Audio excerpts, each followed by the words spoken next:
Shalom, berjumpa lagi dalam Renungan Harian HKBP Maranatha Rawalumbu. Hari ini Kamis 9 September 2021. Sebelum kita menikmati firman Tuhan, marilah kita berdoa.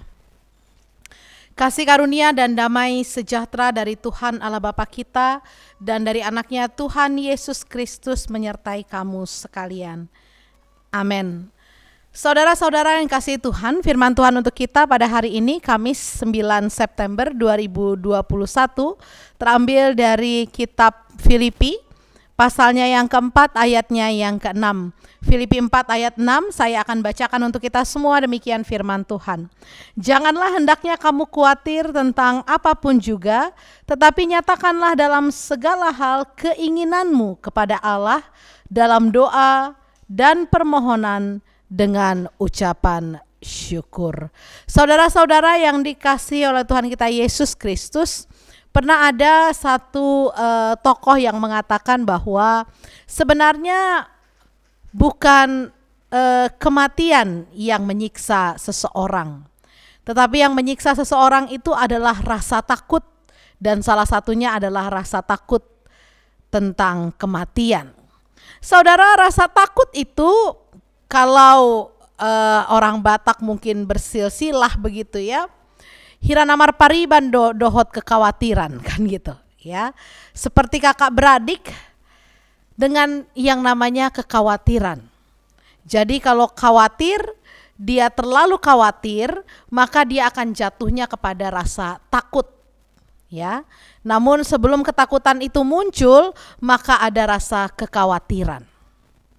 Dan kekhawatiran itu bisa berbagai macam. Khawatir tentang kesehatan, apalagi pandemi yang belum kunjung usai. Kita khawatir, takut ya terkena virus COVID-19, karena itu kita berusaha mematuhi prokes.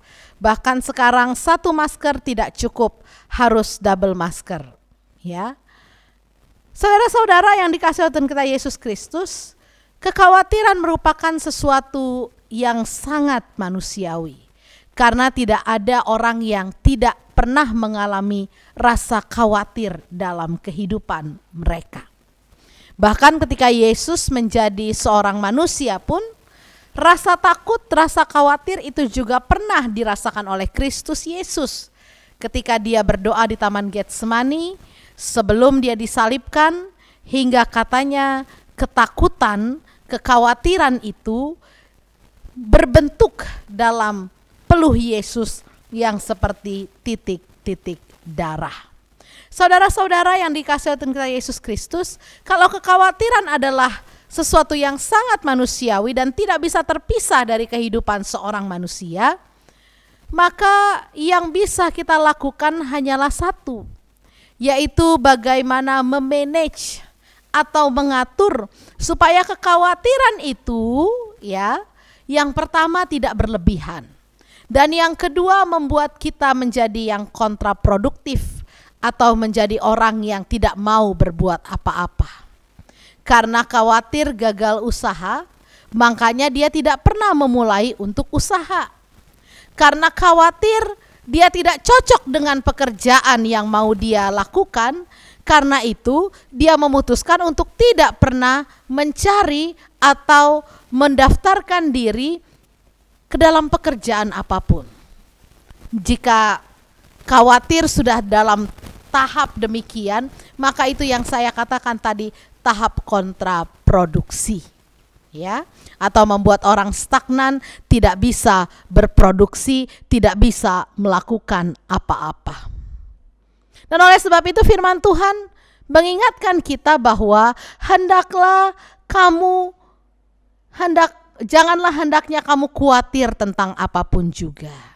Karena apa? Walaupun kekhawatiran itu sangat manusiawi, tapi ternyata kekhawatiran tidak mengerjakan apa-apa dalam hidup kita. Ya. Khawatir terkena virus COVID itu perlu. Karena itu kita harus menjaga prokes. Tetapi toh kalau waktunya sudah kena, seketat apapun prokes yang kita lakukan, itu kita pasti akan terkena. Sama seperti ketika saya terkena COVID bulan Januari. di tahun ini ya, saya ingat kayaknya saya prokes sudah ketat deh. Kayaknya saya nggak pernah sembarangan ya bertemu dengan orang yang tidak saya kenal. Tapi toh pada akhirnya saya harus mengalami masa-masa itu juga. Oleh sebab itu saudara-saudara, firman Tuhan mengingatkan, ya sudah kalau begitu kekhawatiran tidak bisa dilepaskan dari kita, karena itu satu-satunya jalan adalah mari ya kita kenali kekhawatiran itu. Dan ketika kita sudah kenal tentang rasa khawatir itu, kita bisa mengalahkannya dengan apa? Dengan menyatakan keinginan kita kepada Tuhan. Tuhan, saya ingin sehat. Tuhan, saya tidak ingin terkena COVID. Nyatakan itu kepada Allah. Bawa itu kepada Allah. Dikatakan nyatakan keinginan kita kepada Tuhan dalam doa, dalam permohonan, dan dalam ucapan syukur atau dengan ucapan syukur. Apa artinya? Artinya kekhawatiran itu tidak ada gunanya kalau kita berkutat di dalamnya. Ya. Tetapi sebaliknya, kekhawatiran itu bisa kita kalahkan, bisa kita menangkan begitu ya. Dengan apa? Dengan doa, dengan menyerahkan kehidupan kita kepada Tuhan, dengan mengungkapkan apa yang kita inginkan kepada Tuhan, dengan memohon apa yang kita inginkan dalam hidup ini kepada Tuhan. Tapi ingat, harus dengan ucapan syukur. Karena apa? Karena kalau minta sesuatu, jangan pernah meminta sesuatu dengan muka yang mutung, cemberut. Ibu-ibu, bapak-bapak sebagai orang tua, kalau anak memerlukan sesuatu dengan muka cemberut, "Pak, beliin sepatu baru," tapi bimoli dia, tahu bimoli kan ya? Bibir monyong 5 cm kan gitu ya. Nah, ya. Yang ada apa? Yang ada sebagai orang tua kita juga kesal gitu ya. Ini anak kok meminta tapi merengut. Bedakan ketika anak kita minta, "Papa sayang, mama sayang, sini deh. Aku kepengen banget beli sepatu baru karena sepatuku udah 3 tahun gak ganti-ganti, Mama. Masih bagus sih, tapi kan aku bosen." Tapi dengan wajah yang wajah yang senang, wajah yang enak dilihat. Pasti apa? Pasti kalau seperti itu kita bilang, "Oh iya, kalau kita ada rezeki lebih, pasti kita akan memberikannya kepada anak kita." Saudara, begitu juga dengan Bapa di sorga. Karena itu ya, untuk mengatasi kekhawatiran, mari mintakan kepada Tuhan apa yang engkau inginkan. Tapi jangan minta sambil bersungut-sungut, jangan minta sambil mengeluh, tapi sertailah itu dengan ucapan syukur, supaya kita meminta dengan hati yang gembira.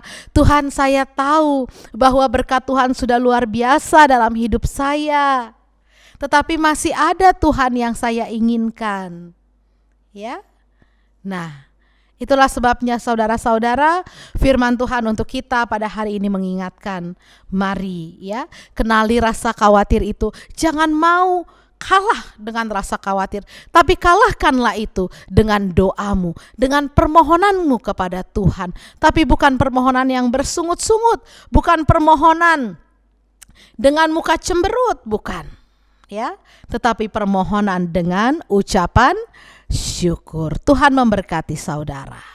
Mari kita berdoa.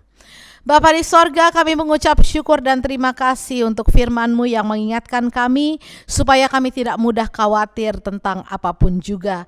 Tetapi hendaknya kami menyerahkan seluruh beban kehidupan kami hanya ke dalam tangan Tuhan. Oleh sebab itu materaikanlah firman yang kami dengar pada hari ini sehingga menjadi rema dalam kehidupan kami. Dan kami bisa mengatasi rasa khawatir kami Tuhan. Mengubahnya menjadi sesuatu yang produktif. Memicu kami untuk mengejar impian kami di masa depan. Oleh sebab itu Tuhan, berkatilah seluruh jemaat-Mu yang mengikuti renungan harian pada saat ini Tuhan, pada hari ini. Berikanlah kepada seluruh jemaat-Mu kesehatan dan peliharalah keluarga kami dengan rezeki yang cukup untuk memenuhi kebutuhan hidup kami sehari-hari. Berkatilah setiap anak-anak kami Tuhan, mulai dari yang kecil hingga yang dewasa, mulai dari yang sekolah hingga yang sudah bekerja, mulai dari yang sendiri hingga yang sudah berumah tangga, dimanapun mereka berada. Berkati keluarga mereka Tuhan, anak-anak kami. Berkati juga jemaat-Mu yang dalam keadaan sakit, biarlah Tuhan yang sembuhkan, yang berduka cita Tuhan hiburkan hatinya, dan yang berbeban berat Tuhan berikan jalan keluar. Terima kasih ya Tuhan, dengarkanlah doa kami ini yang kami naikkan hanya di dalam nama anak-Mu, Tuhan kami Yesus Kristus, Tuhan dan Juru Selamat kami yang hidup. Terimalah berkat Tuhan, anugerah Tuhan kita Yesus Kristus, kasih setia dari Allah Bapa, dan persekutuan dari Roh Kudus, itulah yang menyertai engkau pada hari ini sampai selama-lamanya. Amin. Shalom, Tuhan Yesus memberkati.